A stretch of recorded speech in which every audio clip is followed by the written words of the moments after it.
Қостанай облысында бала туу көрсеткіші төмендеп келеді. Сандарға көз жүгірсек, биылғы жылдың 10 айында өңірде 7431 шақалақ дүние есігін ашқан. Өткен жылмен салыстырғанда бұл көрсеткіш әлде қайда аз.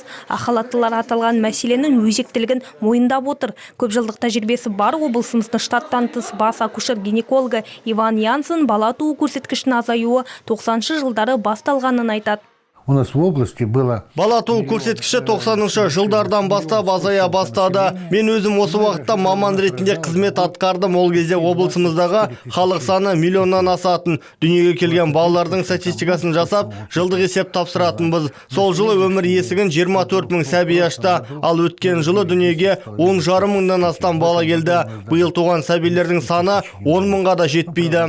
Осы жылдың 11 айында өткен жылдың дәл осы кезеңмен салыстырғанда 789 сәбиге азырақ туылған. Бала туу тенденциясының төмендеуі еліміздің барлық аймағында байқалады. Дегенмен оңтүстік өңірлерде солтүстік аймақтардан көру туу көрсеткіші жоғары болып келеді. Иван Янсен аталған мәселенің туындауының бірнеше себебін атап өтті. Оған тұқым қуалаушылық, қоршаған орта, адамдардың өмір сүру салты мен әдеттері, сондай-ақ басқа факторлар себеп болған.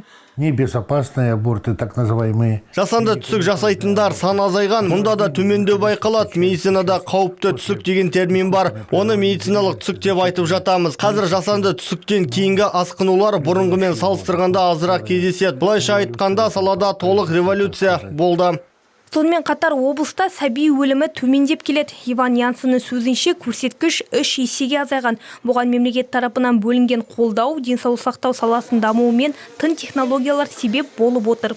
На каждую 1000 родившихся. Дүниеге келген 1000 сәбидің 8,8-і өмірімен қоштасады. Бұл өте төмен көрсеткіш. 30 жыл бұрынғы жағдаймен салыстырғанда көрсеткіш айтарлықтай төмен. Сәби өлімінің азаюына жүкті әйелдердің уақытылы қаралып, емделуі, мерзімінен бұрын туған шақалақтарды уақытылы қарау себеп болып отыр. Көптеген нәрестелер белгілі бір аурулармен дүниеге келіп медициналық көмекті қажет етеді. Жалпы алғанда бұл 20% үлесті құрайды.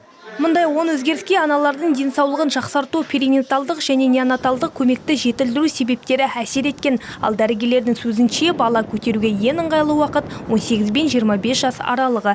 Виктор Ваташко, Қарагөз Мақатова, Алау.